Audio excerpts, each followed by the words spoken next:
તમે જરા ચિંતા નહીં કરતા. હવે તમારો ભાઈ છૂટાઈ ગયો છે. એક જ વાત કહેવાની કે આપણે જે બોલેલા છે એ આપણે કરીને બતાવશું. એટલે આજે તમને બધાને મારે રિક્વેસ્ટ છે કે તમે લોકો કોઈ પણ પ્રકારે ઉશ્કેરાશો નહીં. બધાએ શાંતિ બનાવી રાખવાની છે.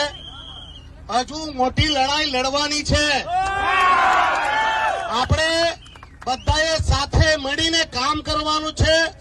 આપણા પ્રદેશને દમણ દીવને આખા ભારતમાં લોકો પરિચિત થાય અને દમણ દીવને એક નવું નામ થાય એ આપણે બધાએ કરવાનું છે.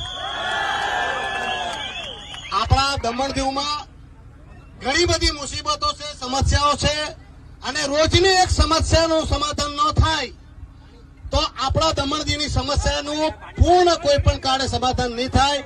એટલે રોજ એક સમસ્યાનું સમાધાન કરવા પડશે. એટલે આપણા પાસે કામ ઘણા છે અને સમય ઓછો છે.